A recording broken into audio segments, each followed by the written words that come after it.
broadly speaking, on the topic of glacial lake outburst floods, and the subheading, the subtitle, I suppose, is anatomy, impact, and disaster risk reduction. I'm going to add in modelling to that because that's something I've done a bit of.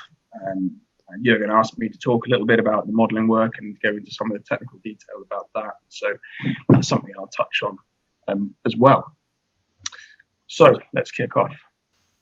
Broadly speaking, I'm going to go through the following things. So we'll look at the anatomy of GLOFs, glacial lake outburst floods, and really why should we care about them. We will consider how does a GLOF hazard actually develop into an outburst flood. I'll spend a bit of time talking about modelling, how do we simulate GLOFs, and what are some of the key considerations of doing so. Then briefly touch on the impacts, both in terms of impacts to the physical environment and landscapes and all sorts of communities and society, infrastructure, renewable energy, with hydropower being perhaps the obvious one in the Himalayas. And to end on, I'll talk again about disaster risk reduction. How can we reduce GLOF hazard and exposure, or quantify it, or perhaps engage with communities or put methods in place that help us to reduce that risk. So up front, let's consider what a glacial lake outburst flood actually is. Well, I've got a few bullet points here, so I'll go through them in order to build a picture of what we're kind of dealing with when we talk about glacial lake outburst floods. So high magnitude, low frequency, rapid onset floods, which basically means that they don't happen very often, i.e. they're low frequency. But when they do, they're high magnitude with peak discharges, which commonly exceed seasonal high flows by orders, or an order of magnitude, or even orders of magnitude. They're rapid onset because there's generally a fairly short time between the beginning of the flood and the peak, and I'll develop that a little bit more as I go on. They originate from a water body underneath, within, or at the margins of a glacier, and in the following slides I'll kind of break down the different settings and landscapes in which we might find these water bodies that could produce an outburst flood. They commonly exhibit what's known as complex flow rheology, which in simple terms means that they can transition between a kind of a standard clear water flow to a debris flood, or what's also called a hyperconcentrated flow. It's very much sediment laden, to a debris flow where we have non-Newtonian flow hydraulics and lots of complicated things going on where debris and fluids behave in a different manner as they do to clear water floods.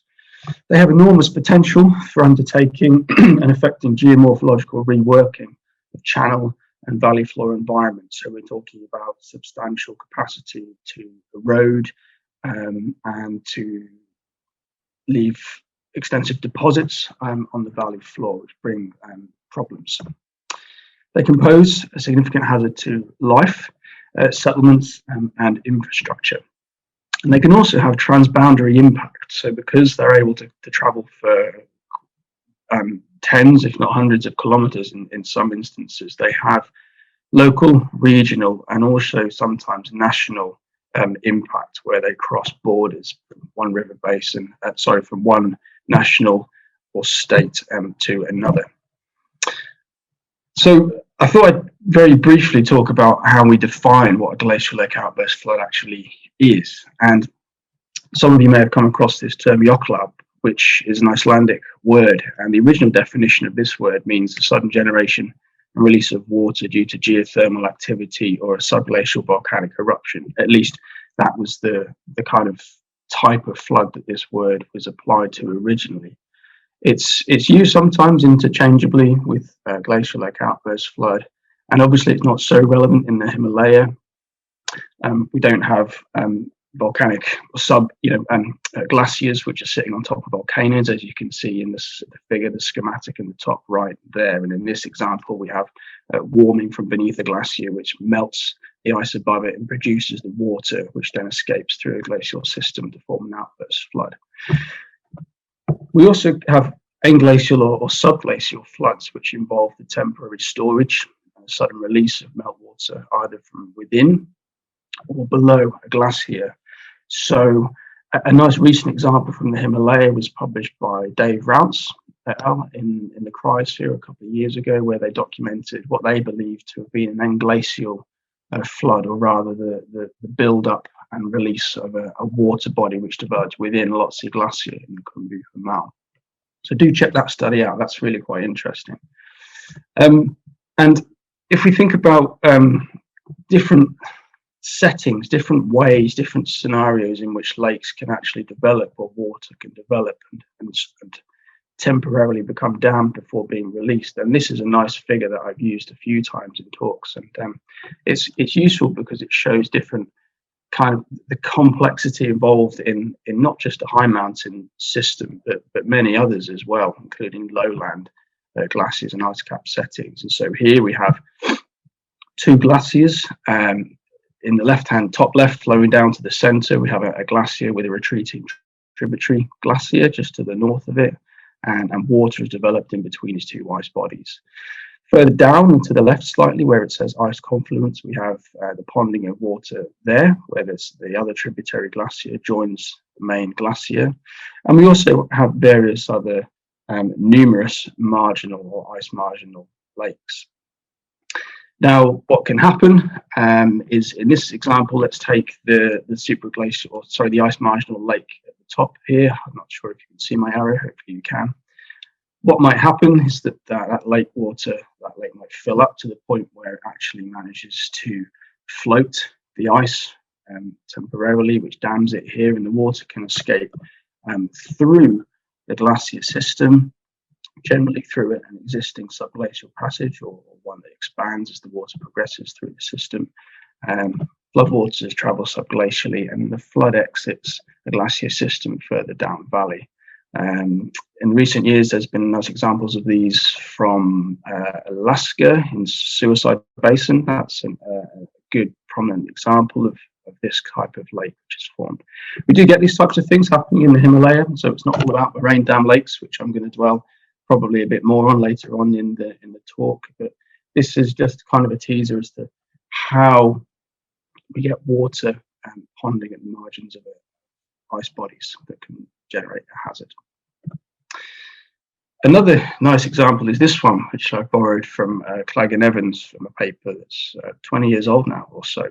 And this is perhaps what some of you may be more familiar with in the Himalaya. And so here we have a similar kind of top-down view of a valley, or a series of valleys, where we have at least three ice bodies. So here we have a glacier, excuse me. The left-hand side, we have one flowing from north to south on the top here, and another one flowing from south to north in the bottom right. And we've got at least three different styles, moraine dam lake development here.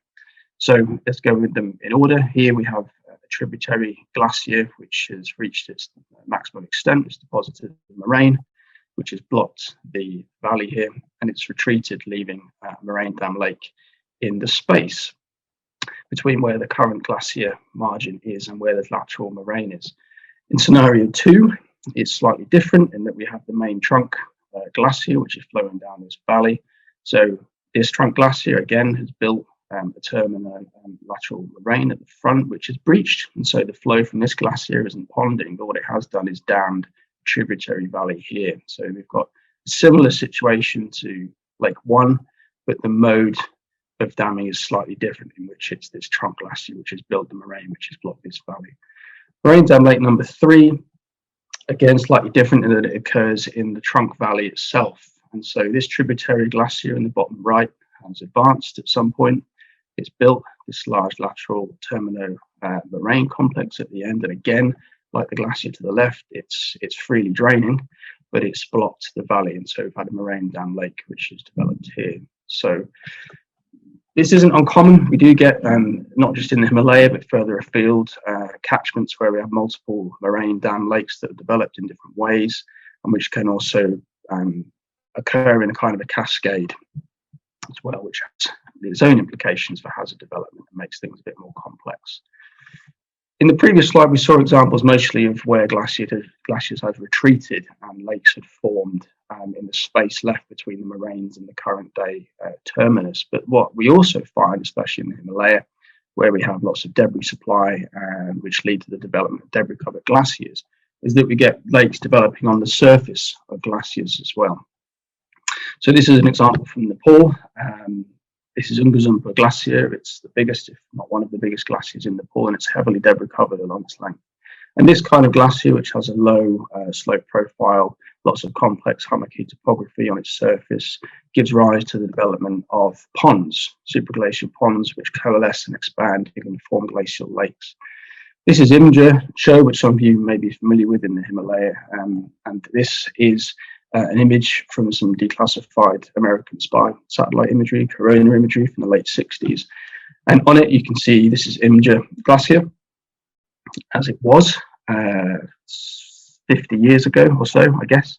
And what we can see on the surface at this point is that we don't have the large lake that this glacier is known for now, but what we do have are a series of these ponds, I suppose you could call them. They're quite large already by that point, but they're not really connected to one another.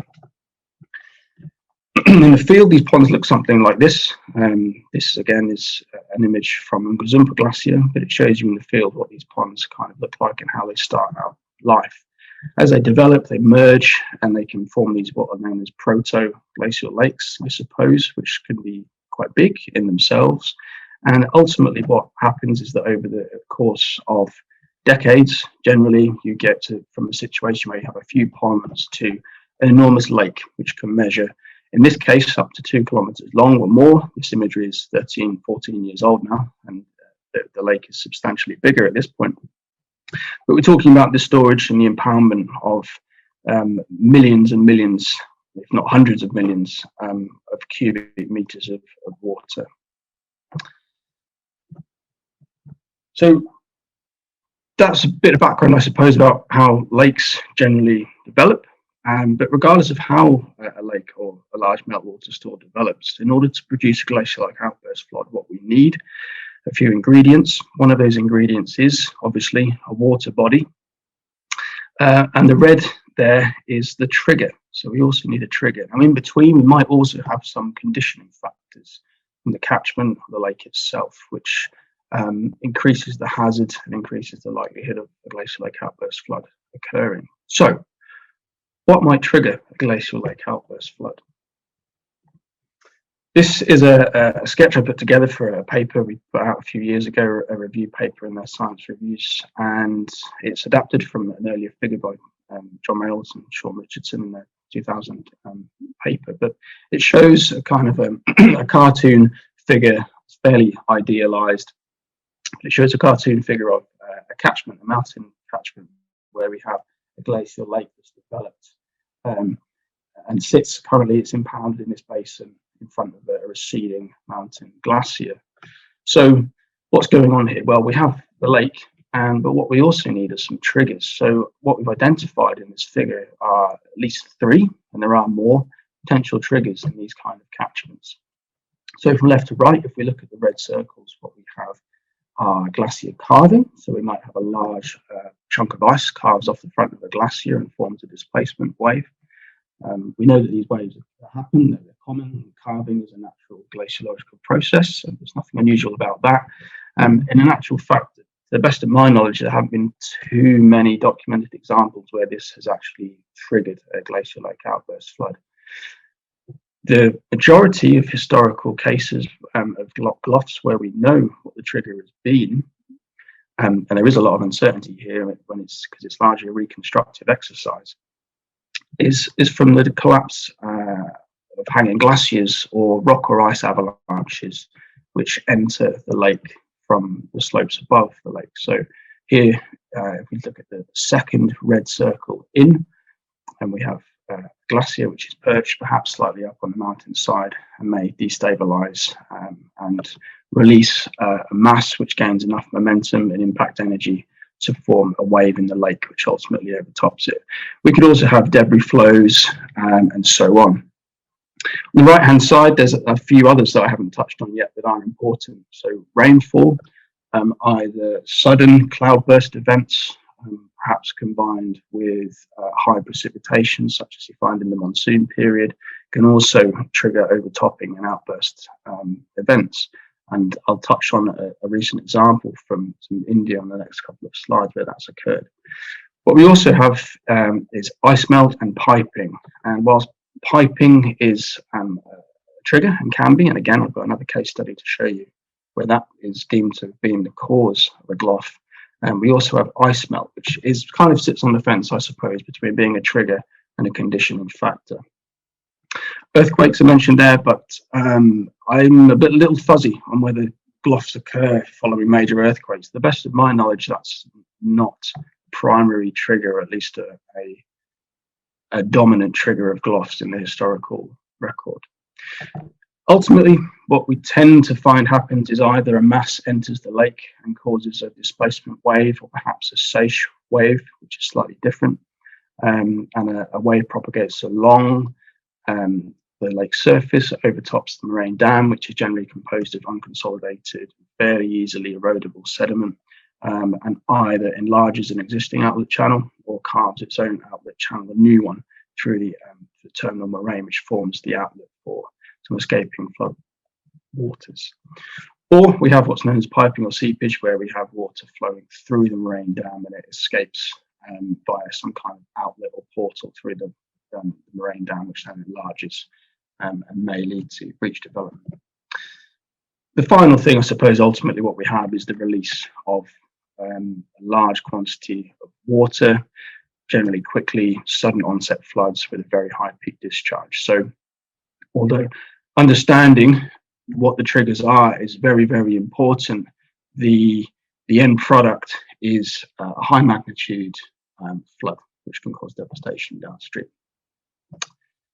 There's a distinction to be made between push waves or displacement waves. So when a large mass enters a water body, either it displaces the surface of the water, and what we get is a push wave or a displacement wave, or if the mass is large enough and enters the lake fast enough, it can actually mobilize the entire water volume in that lake. It's kind of like sitting in a bathtub too quickly, where everything sloshes up and back again, and you get that sloshing effect occurring in glacial lakes. So the diagram here kind of tries to show that, where we have this oscillation around a central pivot point of that water body. And in terms of GLOF hazard, the seepage waves, so this full-scale mobilization of lake water, is really quite significant and can be more devastating than a single or a couple of displacement waves, because once a seepage wave is initiated, then you've got to wait until that oscillation dies down. Now, every time the water runs up against the moraine dam, on the right-hand side there, that in itself may release enough water to be called a GLOF in its own right, but it also results in a kind of a pulsing or a surging behavior, which can be very effective, eroding moraine dams and enlarging them so that the water, or large portion of that water volume, is ultimately released, perhaps more than may have been so with a general displacement wave. These are what moraine dams tend to look like. This is one of my photographs from Nepal. This is the Digsho moraine dam, which failed in 1985 as a result of an ice avalanche into the lake. And these structures can be vast. Terminal moraines, glacial moraines can often be very, very large structures. And to give you an example, give you some context of how large this breach is, which you can see towards the bottom right of the moraine, you can actually fit the entire Statue of Liberty in this breach. That gives you some context. These are huge, and you really feel really quite small, and it's staggering the amount of force and energy that would have been expended to actually erode a breach of that size through a moraine dam. To give you another sense of scale, to the bottom left there, you can see a large boulder, which was originally perched on the moraine. You can see from historical photographs that it was perched on the moraine. So it hasn't been shifted as such by the discharge from the lake, but it's still at the upper end of mobilization, I suppose, in terms of boulder size. This is that very same boulder, a bit closer up, and you can see it's not far off the size of a house, basically. So very large landscapes, and so we need a huge amounts of energy required to perform this geomorphological work, produce these breaches, and yeah, so it's serious amounts of energy involved. I said I'd talk a little bit about rainfall triggered GLOFs, and a good example is the 2013 Kedarnath GLOF, and this occurred in June in 2013, and it followed a period of early onset monsoon rainfall, I believe. So we had unusual hydrometeorological conditions, heavy monsoon rainfall, and a lot of snowmelt in the weeks preceding this GLOF event in the catchment where it occurred. And this caused a seasonal lake, Chorobari Lake, to fill and overtop.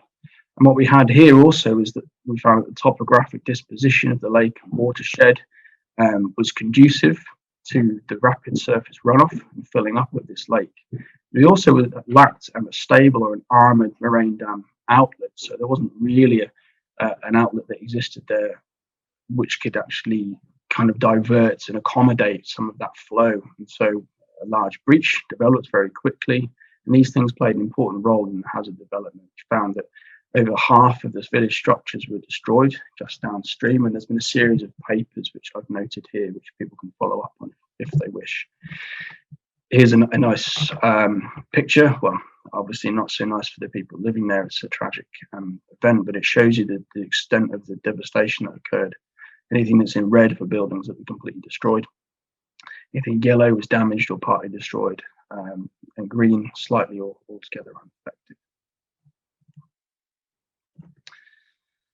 Something that also caught my eye recently was that there have been a couple of papers that have come out where piping or seepage through moraine dams has been documented, and this is generally quite rare. We find that, like I said earlier, most of the moraine dam failures which have occurred, which have caused GLOFs, have been triggered by ice avalanches into lakes, and we get a breach forming a subaerial breach on top of the moraine dam, which enlarges and is the route for the lake water to expand. But actually what's interesting, or more interesting actually, I think, is how lake water can actually escape through a moraine. And so this is an example from an Indian glacier. This is the Gir Glacier, and it was published by Schmidt et al. And Majid et al. In the last couple of years. There's been a nice couple of papers that have come out which have tried to reconstruct this event. And what they found is that in this case, as I've shown in the figure on the right-hand side, there isn't a classic overtopping breach, and what instead you have is evidence of the primary outlet for the lake water being through the moraine dam, potentially via degradation of ice and ice core within that moraine dam. The final, I suppose, outcome is the development of a GLOF, a glacial outburst flood, but the mechanism via which that GLOF develops is really quite different to a classic breach.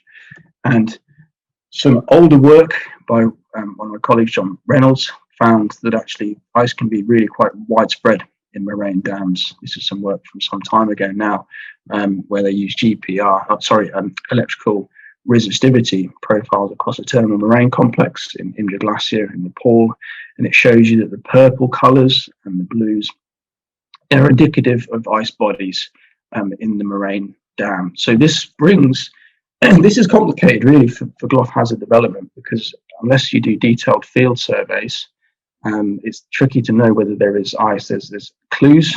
You can have hummocky surface topography, and we know that many moraine dams do have that and give some indication that there are melting ice blocks within the moraine dam itself. So we can do these field surveys. We can also use high resolution topographic surveying or repeat digital elevation models, DEM differencing, to see whether a moraine dam is lowering over time. In this case, what happened is that we had overtopping by a push or a sage wave. That was one mechanism by which a breach can develop.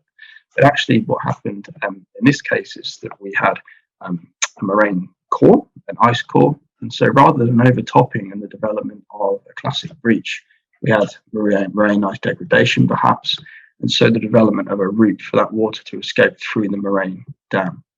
Now, what can happen in some of the modelling work I did some time ago from a PhD, we found that when we simulated these piping style failures, where water flows through the moraine dam and out again in the process, what it does is washes out all of the fine material in that passageway, which decreases the stability of the overlying mass.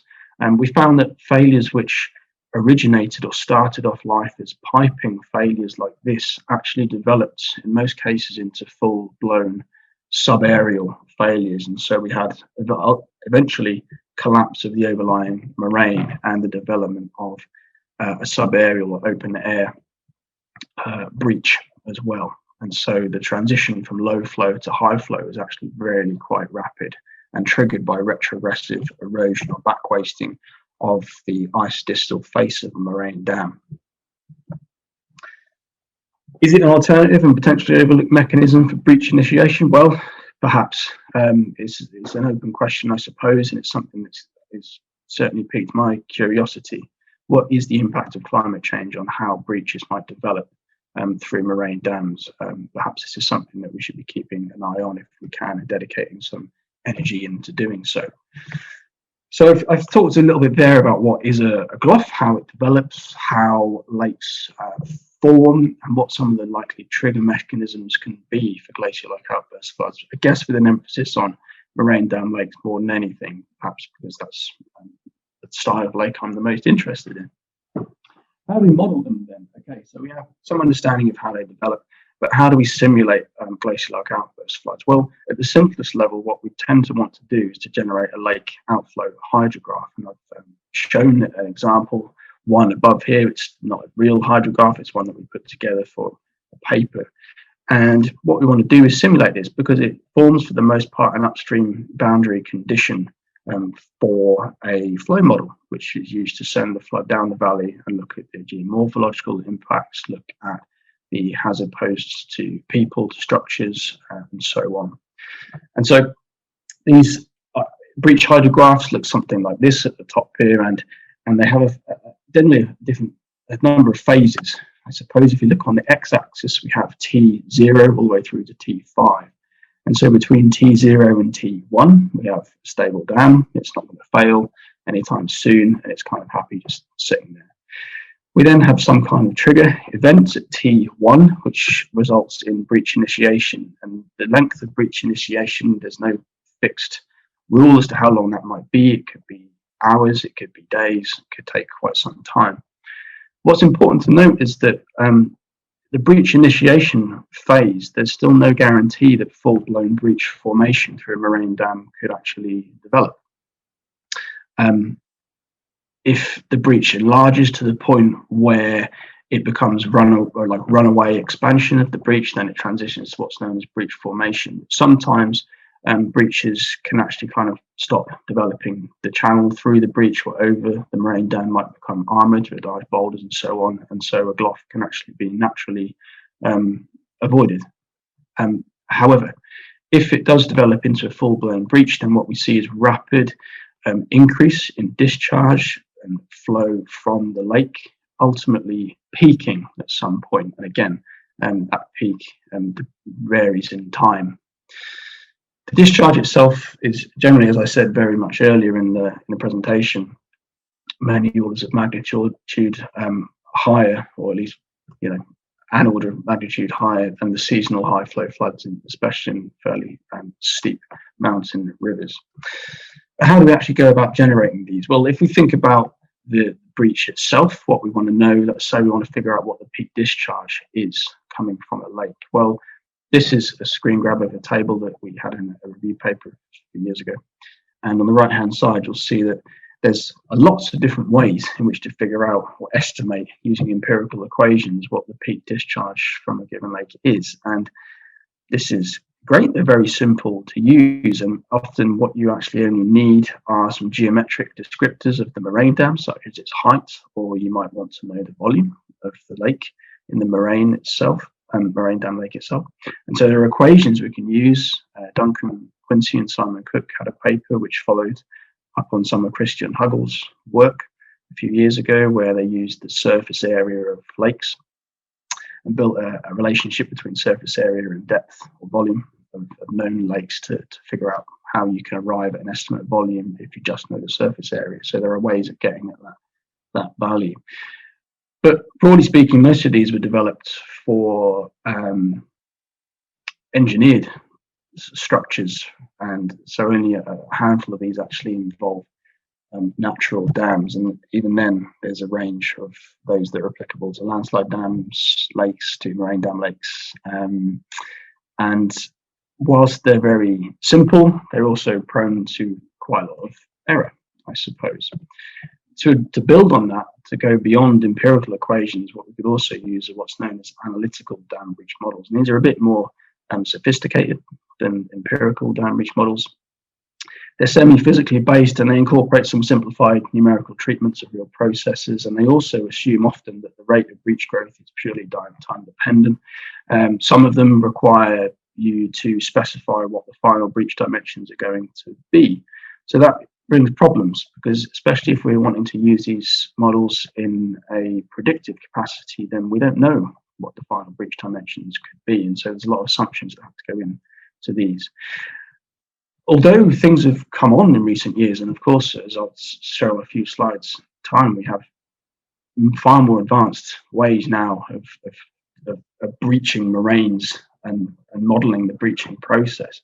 We find that these empirical equations and analytical equations are actually still fairly widely used in the literature. It's not uncommon to see these even now. I suppose there's a few reasons for that. When it comes to routing flow downstream, then again, we have a range of options available to us. At the very simplest level, we can use GIS-based flow routing algorithms, which simply require a starting point and some assumptions about the upstream hydrograph or input volume of water, and they route flow over the DEM using so-called D8 methods. So we're talking about multiple or single flow algorithms, which basically transfer flow from one cell on the DEM to the path of steepest descent, if you like. The more advanced models we have are available to us are one-dimensional numerical models, and a good example is the well-known HECRAS simulation tool, which now I'm aware, although I've not played around with it, can simulate 2D flow. And prior to 2016, it was largely a one-dimensional numerical solver, which means that it couldn't really account for lateral variations in flow, but it could account for variations in flow depth along a flow path. We also now have fully two-dimensional numerical models, which can simulate both changes in depth and also lateral spread and changes in depth across a channel, not just treating it as a singular kind of simple flow height that you vary down a river channel. Some nice prominent examples of these codes are the ArvaFlow work that Martin McGilley and colleagues have published, and there's a wide and expanding body of literature on that work, and also the RAMS model as well. What's really neat about these models is that they're able to accommodate multi-phase flow. So up front, if you recall, I mentioned that glacial lake outburst floods often aren't simple, clear water flows. They can be very complex. They can transition in both space and time from clear flows to very debris-laden complex flows. And so these state-of-the-art two-dimensional numerical models can simulate this as well, which is obviously great for the physicality side of things and doing the best job possible of representing what actually happens in reality. However, they do come with some caveats in that the more advanced model, the more parameters it requires to set up, the more information you need to provide and have access to at the outset, which can be difficult to obtain. They also tend to be computationally a little bit more demanding. And so if you're limited on the computing power, then two-dimensional numerical models may be something that's not actually feasible to use. That's becoming less of a barrier as we have access to more and more computing power. And so will probably become less of in the future. This is a nice example of some work that I did with some Chinese colleagues in the last couple of years, trying to reconstruct a GLOF from a Tibetan moraine dammed lake. And this case study was interesting for a couple of reasons. Here we employed a two-dimensional solver to look at the glacial lake outburst flood itself, rather than simulating the process chain in one go, which is what some of these most recent models can do. We developed a breach hydrograph separately and used that as the input to a two-dimensional flow routing algorithm. And you can see here, this is one of the figures from this paper, which was published in Geomorphology. And this particular figure shows how in space and time the flow depth evolves as we move downstream from the Moraine Dam Lake, which is located in the bottom right of each of one of those panels there. This was an interesting study to work on, because what we found was that actually this was a series of lakes. It was a cascade, and so we had the Moraine Dam Lake, where obviously the GLOF started from, but we had two further lakes downstream. The first one there, Chong Bamang Sho, is a natural lake which forms in a depression in the landscape. And the second, the much larger lake there to the left-hand side, is a reservoir, effectively. The river is dammed, and so this is a lake that's been developed artificially by humans.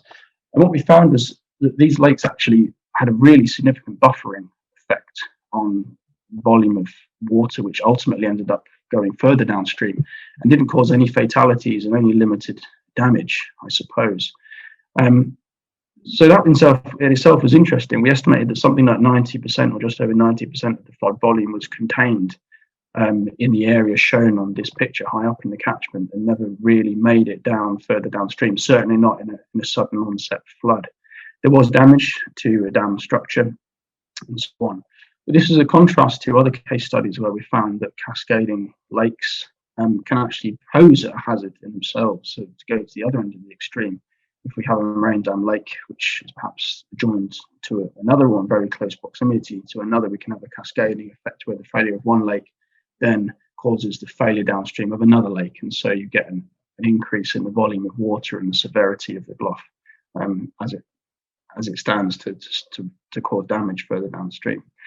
What was also interesting about this particular case study is that when we were trying to figure out what the likely trigger of the GLOF was, we settled on the most likely explanation being an ice avalanche from the retreating parent glacier, and the carving of some hanging ice, which would have entered the lake and caused an overtopping style failure and breach development.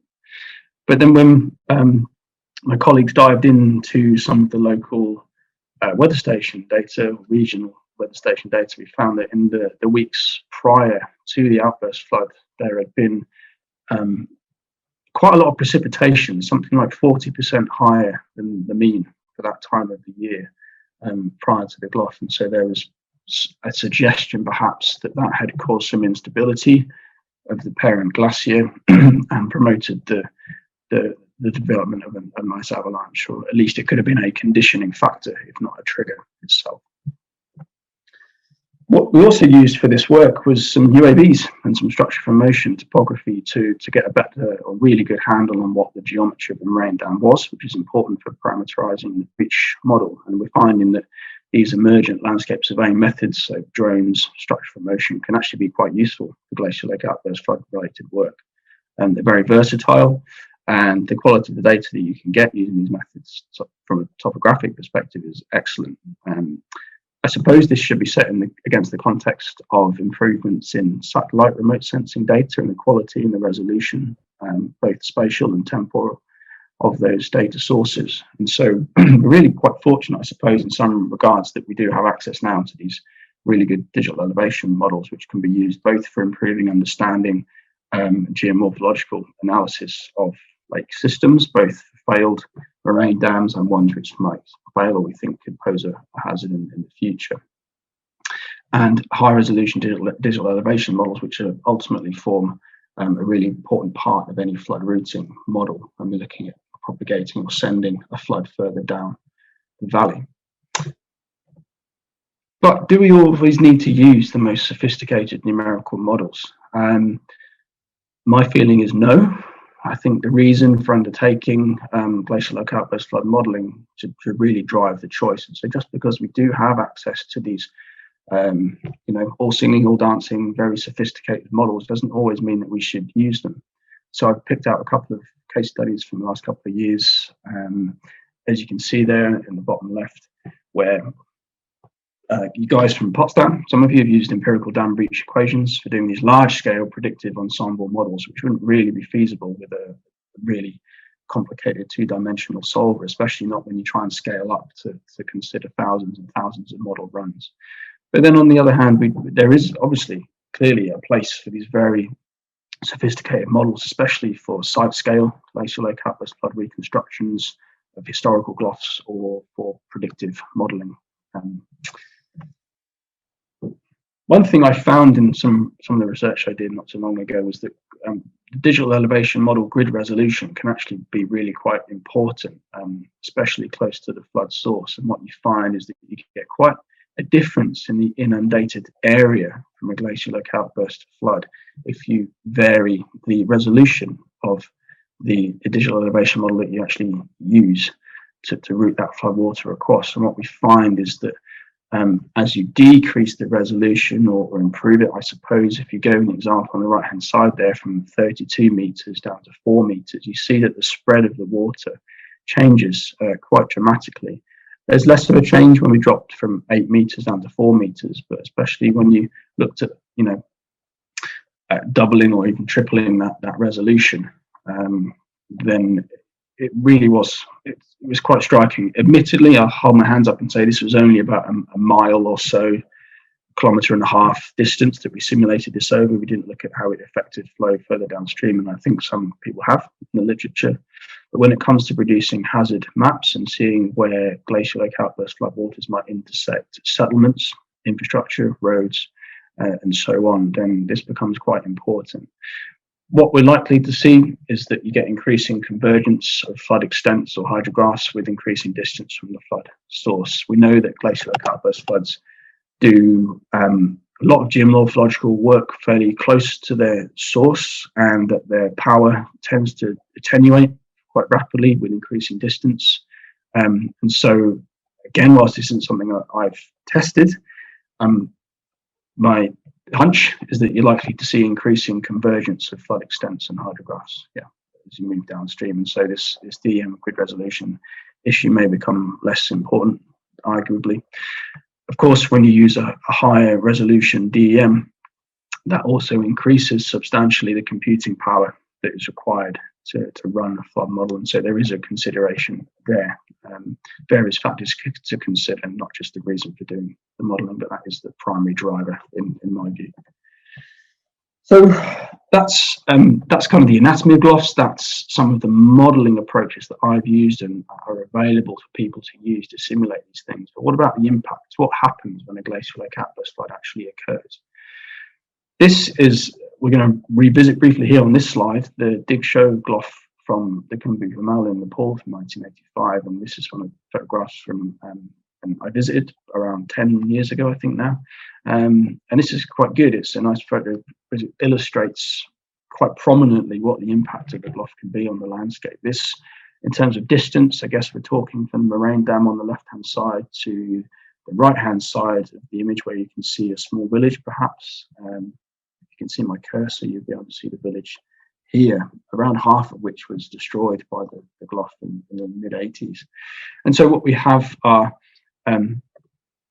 a drape of boulder and sort of large clasts and sediment which is deposited on the valley floor when the floodwaters recede, and these can have a legacy in the landscape which has been largely unexplored as well, and I'll touch on that a little bit later on. But you can see that they are capable of performing a lot of geomorphological work. We can have erosion, we can have deposition, we can also have erosion deposition occurring within a flood.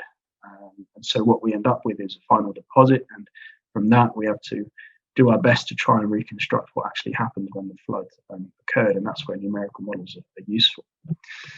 In terms of the environmental impacts on landscapes and the physical world, then I've just come up with a few here. There are more. This is by no means an exhaustive list of impacts on landscapes, but I suppose the obvious, most visible one is the one in the bottom left, which is the valley floor fill and scour. We see these very prominent GLOF deposits which are left on the valley floor. We also have secondary hazards such as bank instability and so on. So after a glacial lake outburst flood has happened, then perhaps some period of time after that, we still can expect some kind of instability, channel banks and so on.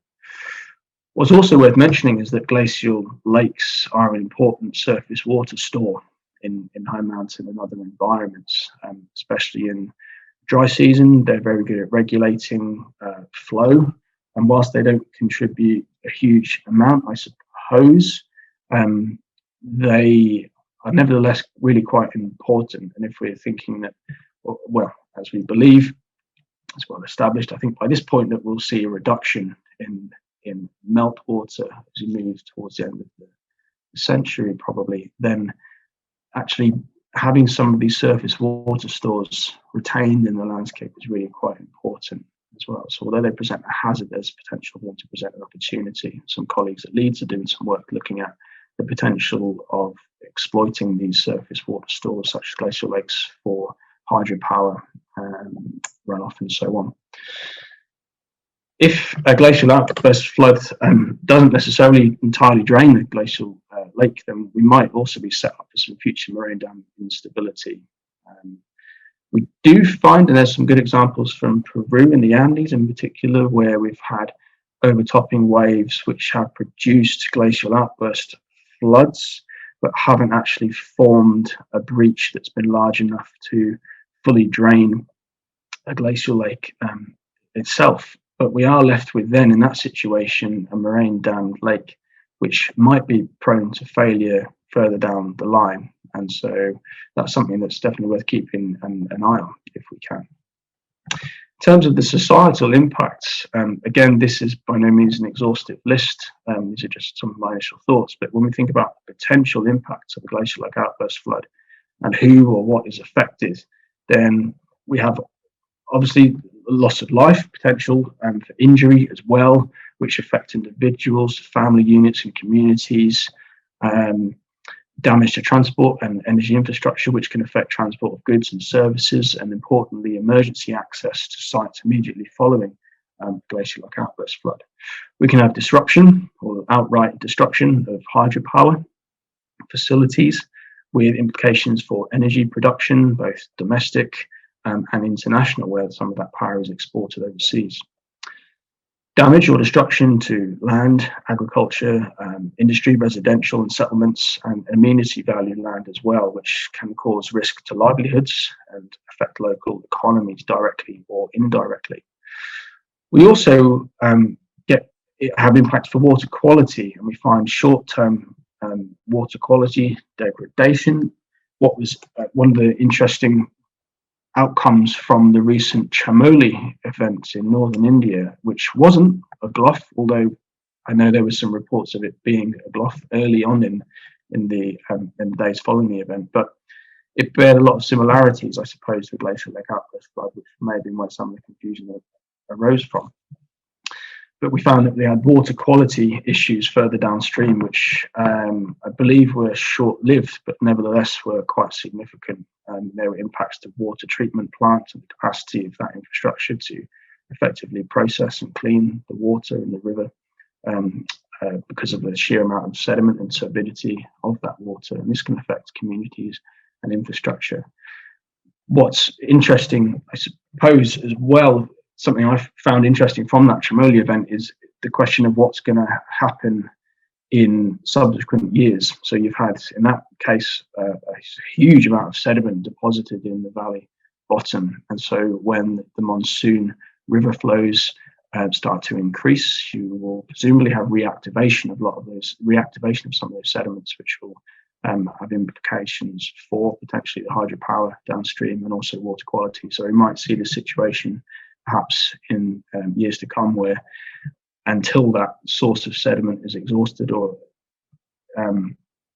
attains some kind of equilibrium or stability, you might actually have these annual pulses of sediment coming through these systems. And so that's an interesting thing to figure out. What I haven't really talked about yet at all is how climate change feeds into this picture. So we know how GLOFs develop, but actually what do we know about how many there have been in the past and how many there might be in the future? And one paper I'll touch on briefly is by Stefan Harrison and others from 5 years or so ago now.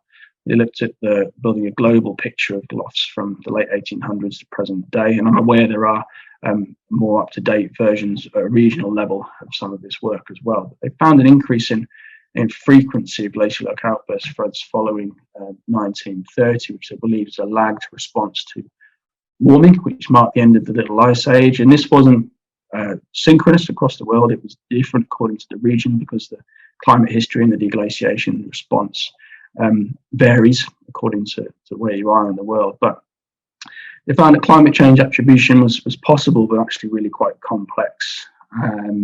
And so, although there was a reduction in frequency, I believe, an increase in GLOF frequency, we find that if we look on the right-hand side, this feeds in, I suppose, to an interesting model by John Clegg and Evans from quite some years ago now, where they looked at existing models of glacial lake expansion and failure frequency. And so there's an interesting question here about where we currently are, I suppose, on that trajectory on the bottom. We see that as temperatures cool, we don't have really any GLOFs because glaciers are expanding, and glacial lake outburst floods are generally a response to deglaciation. So when we have warming temperatures, we find, if you look at panel B there, the failure frequency of glacial lakes, at least conceptually, increases as well. So perhaps this is something that we're going to see as we move into this century, perhaps towards the end of the century, is that the increase that we might observe, this peak, this increase in failure, as this kind of lag time between when deglaciation occurs and when a GLOF occurs is exhausted. We reach that lag, and that's going to be different for different catchments, different parts of the world. But it's going to be interesting to see and potentially have really quite significant implications for the communities, especially where we have expansion of populations and industry further and higher up in mountain catchments. I just very briefly put in a couple of examples here from Peru. There's two recent papers which you guys might find of interest. One published in Nature Geoscience, and a slightly older one from Christian Huggle, which looks at outburst flood hazard and climate change attribution in that part of the world. So yeah, please follow up on those if that's of interest. So we know where lakes are. If we move now on, this is the final part of my talk. I won't keep you too much longer. If we think about mitigation, how we can actually try and do something, or at least identify where the hazard is, so that we can inform some kind of response, then I suppose the first thing to do is to figure out where these glacial lakes are. And a recent paper from Dan Sugar and colleagues did the first job at mapping or spotting where these lakes were at a global scale, and looking also at how they've expanded through time. We see large concentrations in many parts of the world, but significantly in the Himalaya, we have a lot of glacial lakes there, and they're getting larger. They tend to be smaller, I believe, was one of the outcomes from this paper. At the global scale, the lakes in the Himalaya aren't generally huge, but they are expanding very rapidly, which is of concern. And what we're ultimately interested in is something like this. This is lifted, borrowed from the IPCC report, 2014. And I suppose when we're thinking about communities and how glacial outburst floods intersect with society, then what we want to try and establish is what the risk either to individuals or entire communities or infrastructure is. And so a few different things feed into that, one being hazard, the other being vulnerability, and the other being exposure. And what we have seen in recent years is a number of schemes to try and figure out what some of these things are. So in terms of GLOF hazard, what we found is that various first order schemes can be very useful to assess the glacial lake outburst flood posed by glacial lakes. The example on the right hand side is taken from one of Simon Allen's recent papers, which employed measures of topographic potential and other geometric descriptors, and to assign what's known as a hazard rank or a number to a given lake. And so most of this work can be done from using the DEM and knowledge of the location of the lakes themselves. And this information can be used to, in combination with knowledge of downstream vulnerability and exposure mapping, to identify priority lakes and even entire catchments for more targeted mitigation. Just because we have a glacial lake in a mountain range doesn't necessarily mean that it's going to produce a GLOF. And so there's more work that we need to do to unravel that and actually be more effective in any mitigation measures that we do put in place. This is one of the outcomes from Simon's work here, and they were looking along in Tibet for the most part, but on the left hand side we can see a series of dots where each dot is a lake, and the colour of the dot relates to the hazard, which has been derived based on those topographic potential metrics and other indicators. And so where we have red, obviously it's very high lake hazard. And if you combine that with some knowledge about exposure, and they did some fairly simple outflow modelling from these lakes to figure out where people were downstream and how many might be affected and so on, and came up with this measure called lake danger, which was lake hazard multiplied by exposure. And so this kind of information is useful at an administrative level or state level or national level to start informing where to target resources. Some of the most extreme responses to try and reduce GLOF hazard come in the form of these large-scale engineering projects. This is an example from Chorolpa in Nepal, and this is the largest, if not second largest, lake in the Nepal Himalaya.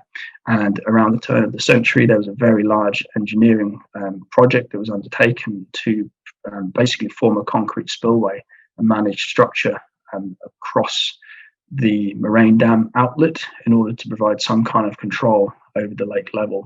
And they managed to lower the lake by a number of meters in the time following the construction of this spillway. And so initially it appears to be effective, but obviously it requires maintenance. It involves a huge amount of capital expense. I think this was something like 3 million or more US dollars to construct. And of course, these are very dynamic environments. And so if we consider that moraine dams may incorporate ice and are actually fairly dynamic structures, I suppose, then that's something that also needs to be considered. What is the long-term viability of things like this? They're going to require maintenance, and how feasible is it to roll these kinds of projects out across multiple lakes? A more prominent recent example, perhaps, is the work that the Nepalese army and the United Nations funded, in this case, to lower the hazard or reduce the hazard posed by Imja show in Nepal. Similar project in many ways to the Chorolpa work. It took 6 months, cost around about the same amount of money, I believe. And so, yeah, they're seemingly effective in the short term, but how feasible is it to roll these kind of solutions out more widely?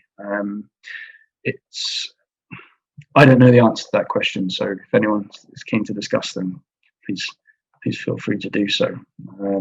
But I suppose the starting point for all this work is identifying which lakes are deemed to pose a hazard, not just now, but also in the future as well. So there's a lot of question marks about how triggers might change. We have a reasonable handle on where we think lakes will develop in the future by using estimates of ice thickness and removing that ice from the landscape to see where over deepenings are and where lakes might form and so on. And so we actually have a reasonably well-developed idea about that side of things, but it's obviously something that needs to be repeated at a semi-regular interval to update it with this recent knowledge.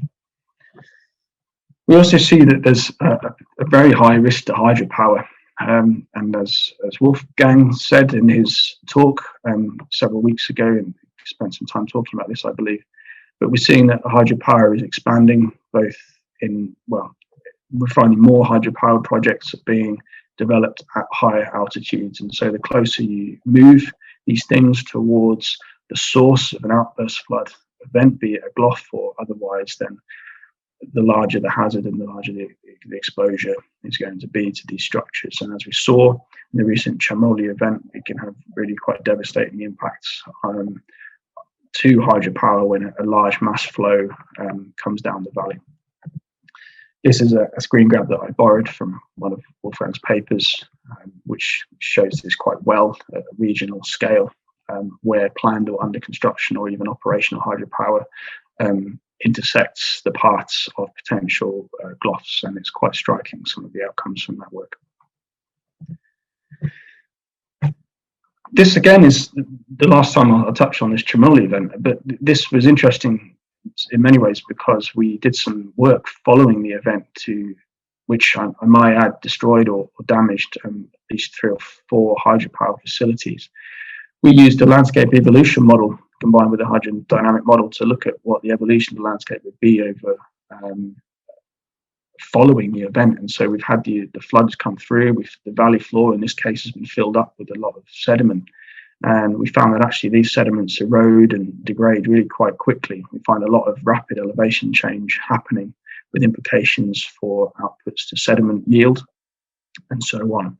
It's something that I've not seen really considered a huge amount in the literature, but I think it's probably going to be quite important if we do see an increase in GLOF frequency. Then we will have more mountain catchments choked with sediment and trying to adjust and find some kind of new equilibrium. And so the amount of sediment throughput on an annual time frame and on a seasonal time frame is something that would be interesting to look at and try and quantify and communicate to people who could benefit from that information locally. So final slide, I think, or penultimate slide now. What I thought about is talking a little bit about community engagement and how we would actually, in practice, how do you come up with some kind of early warning system? So we know where the lakes are, we know what we know what the impacts of a GLOF could be. And so one of the important things, the most important thing arguably to do, is to come up with some kind of system or methods for communicating, either, if not in real time, then certainly in advance, of a GLOF happening, what the hazard might be, and so on. And there's lots of technology that can be useful for helping us to do this. I put some examples on the left-hand side here of tech that we have access to, which can be integrated to develop early warning systems.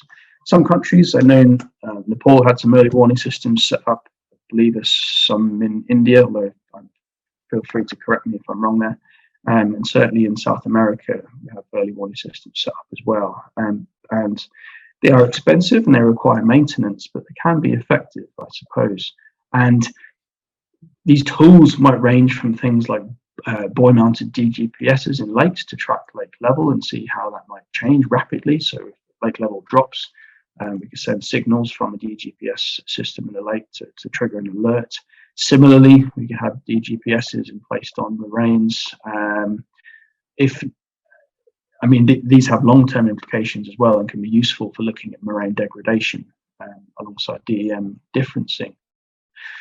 These can be supplemented again by webcams. We're also seeing that there's improved cellular data coverage, especially in high mountain areas. And so that was previously a barrier, and in many cases, I imagine still is a barrier to uptake of these kind of technologies, but it seems to be improving. And so the data feed from high mountain areas, the sources of these potential GLOFs down to communities is probably going to get better as time progresses. Other things include flow stage pressure sensors to look at sudden rise in river levels and trigger alerts using that kind of information, and also seismic or signal detections or geophones.